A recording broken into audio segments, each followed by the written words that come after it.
What if I told you that Jesus made a promise so bold, so time-specific, that if it didn't happen exactly as he said, Christianity itself would collapse? What if I told you that Jesus looked his disciples in the eyes and told them that he would return, not thousands of years later, but before some of them tasted death?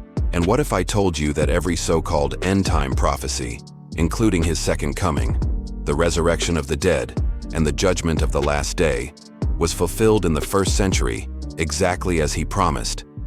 This isn't speculation. It's what Jesus said. And it's recorded right in the pages of Matthew 10 and Matthew 16. In Matthew chapter 10, Jesus sends out his 12 disciples to preach to the lost sheep of Israel.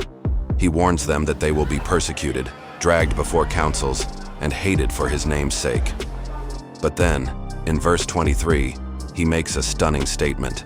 When they persecute you in one town, flee to the next. For truly I say to you, you will not have gone through all the towns of Israel before the Son of Man comes. He is not talking to a distant future church. He is addressing real men, standing in front of him, on a real mission in first century Israel. He tells them that before they even finish their evangelistic circuit, he will come. This wasn't about some far-off end of the physical universe. It was about his coming in judgment, his coming in the glory of his kingdom, in their generation. Then in Matthew 16, Jesus makes another breathtaking promise. For the Son of Man is going to come in his Father's glory with his angels, and then he will repay each person according to what they have done. Truly I tell you, there are some standing here who will not taste death before they see the Son of Man coming in his kingdom. There it is again. Not vague, not symbolic, direct. Some of those standing there, his disciples, would still be alive to witness his coming. For centuries, interpreters have tried to stretch these words, push them into the future, or explain them away. But Jesus didn't speak in riddles. He tied his coming to the lifetime of his original audience. So what happened? Did Jesus fail? Was he wrong? No. History records a shocking and world-changing event, the destruction of Jerusalem in AD 70. The Roman army surrounded the city. The temple, the heart of the Old Covenant world, was burned to the ground. Not one stone was left upon another. This was no ordinary battle. It was the covenantal end of the age. Jesus had prophesied this very event in Matthew 24. This generation shall not pass away until all these things take place. He didn't speak of a distant generation. He spoke of their generation. According to the full Preterist understanding, this event was the fulfillment of all the end-time prophecies. The coming of the Son of Man was not a future bodily descent to planet Earth, but his coming in judgment upon apostate Israel, enthroned in heavenly glory, vindicating his church.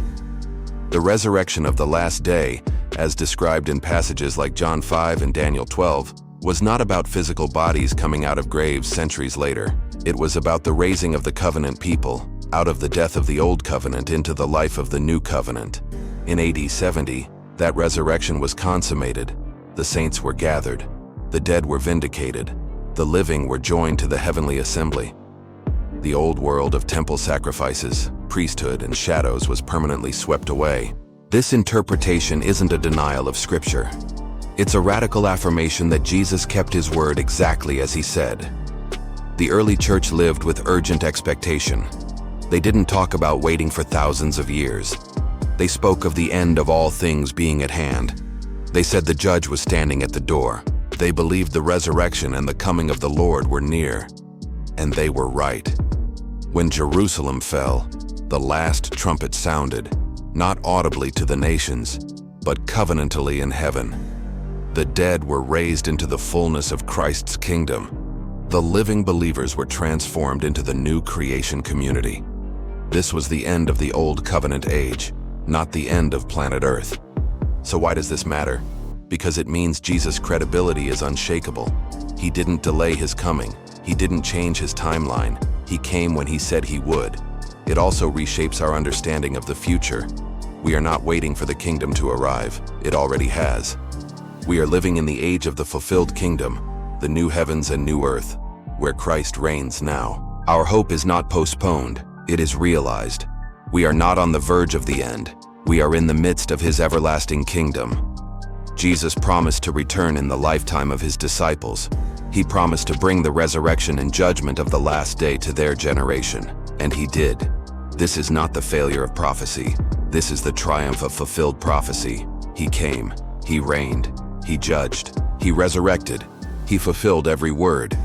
The real question is, will we believe what he actually said? If this opened your eyes, don't stop here. Read Matthew 10 and 16 for yourself. Examine the prophecies, look at history, and remember, the King has already come in his glory and his kingdom will never end. Visit our channel, Ask the Pastor Bible 3D, to connect and learn more. Like, share, and subscribe for more biblical insights that challenge tradition and uphold the words of Jesus.